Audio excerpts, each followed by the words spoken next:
to our group by Dr. Edie Sussman, who was here in March for our 20th anniversary. And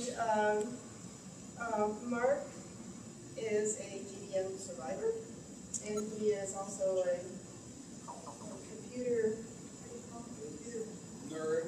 Okay. Genius. My wife might say that. Okay, all right. Well, I am so happy that he was able to get his PowerPoint presentation up, because this afternoon I wasn't sure that that was all going to happen. We figured it out. We figured it out. Put Carolyn's password. Yeah. And I do have, and I was so concerned about that I made up some flyers for the PowerPoint presentation, and so they'll be up there. And if you need an iPod, is that correct? iPhone. iPhone? Yeah. Or an iPod Touch. I'll talk to you about those items. Okay. Well, I'm going to put these things back over on the table. Sure. And Mark, can you introduce yourself a little bit more? Absolutely. Okay. Absolutely. So just to offer you a little bit more background, my neurosurgeon is Dr. Edie Sussman, and I was in her office probably about a month ago, and I started showing her some things on my iPhone, and these are just applications that I'm using to track seizures and frequency of seizures and so forth, and she thought it was very interesting, and she said, well, why don't you go share this with the group in Davis? So I said, okay. So that's how this came to be. Here's a little bit more about me. I'm 43. I have 2 boys, 3 and 7. I was diagnosed back in January of 2007. In December of 2006, I had a seizure. It was just a slight droop on the left side of my mouth. At the time, I thought maybe it was a TIA or a small stroke, something of that nature. I went to an ER. CT scan came back negative. As we've learned, MRIs are much more accurate, so that wasn't surprising looking back. I went into a watch and wait mode for about 6 months. In May, actually it was June of 2007, I had a craniotomy when it looked like it was changing. The craniotomy, my tumor is located in the right frontal lobe right on the motor strip, so it's a very eloquent area of the brain. We had an agreement, a pact, if you will, that for this first surgery I wasn't going to take on hemiplegia. So when we did that surgery, it was deemed too risky by Dr. Sussman when she was in there. So we ended up just biopsying it at that point. It came back as oligoastrocytoma 3. And I went through the standard of care at that point, radiation, Tumor, and did that for 5 weeks, and I did 8 rounds of Tumor following that. I've had 3 gamma knife treatments due to recurrences. I've used the chemo drugs you see there, Avastin, DP16, or Irinotecan, thalidomide. I was on an experimental treatment called DC-Vax Brain, which is a vaccine that was made up of my brain tumor tissue as well as white blood cells in my body. There was some coverage in the Sacramento Bee about that. You can actually go to my website and I'll give you some information on that later if you want to learn a little bit more about that. Professionally, up until February 1st, I was the Vice President of Information Technology for California Chamber of Commerce. So, a good friend of mine, Scott, is here tonight, and it's just amazing. I've known Scott since I was probably 3 years old, and isn't that what life's all about? Just good friends, and this type of a condition just really opens your eyes to a lot of different things, and life is completely different, changes your perspective, and having people like Scott in my life, it's just a blessing. So this is just a little bit more background. In terms of the technology I use, I don't know about you, but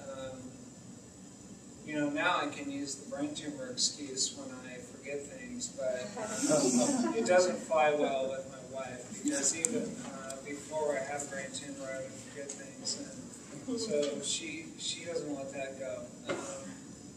But with an iPhone, I can remember just about everything, as long as I use it. So there's, how many of you have an iPhone? Do any of you have one? Okay, a number of you. Okay. How many of you know what the iPhone is and does? Okay, most of you. There's two devices, an iPhone and an iPod Touch. Both of them are essentially the same. The only difference is the iPhone has cellular phone capabilities. The iPod Touch does not. The iPod Touch will allow you to use the same applications that I'm going to show you. A couple of apps that I'm using that are really good. And I think my take here is that whether you're a brain tumor survivor or you're a caregiver, they can be used by either. If you're not capable of dealing with this and interacting with the applications for whatever reason as a brain tumor survivor,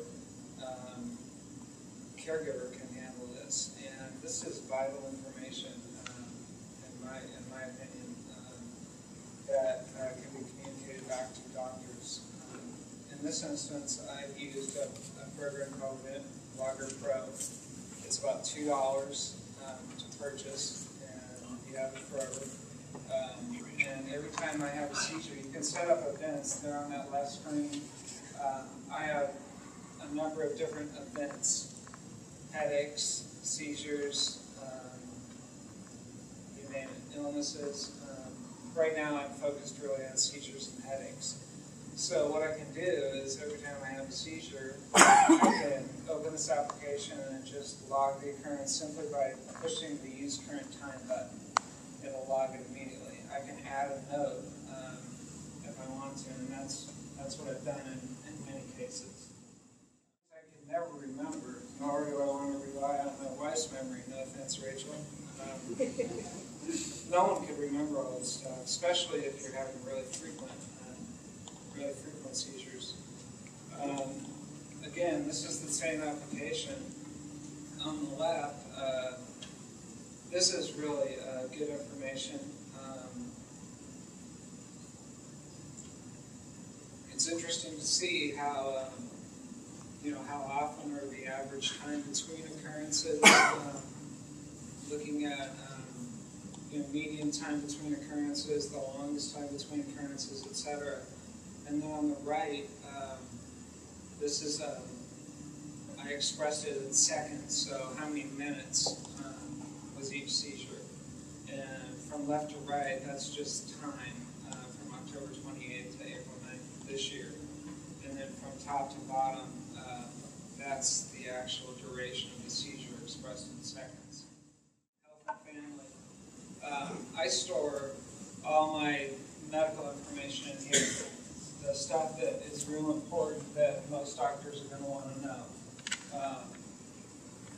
Of course, health conditions, which we all have in our head, we could recite that, but all my medications, I'm sure most of you are like me or walking pharmacy. I have so many medications and dosing, and I can't remember all this. So when I go in and see a doctor, I can either have it written down somewhere, keep it updated, or I can have it stored electronically, and that's what I choose to do. So I have all this information stored, goes through my surgeries, any family history.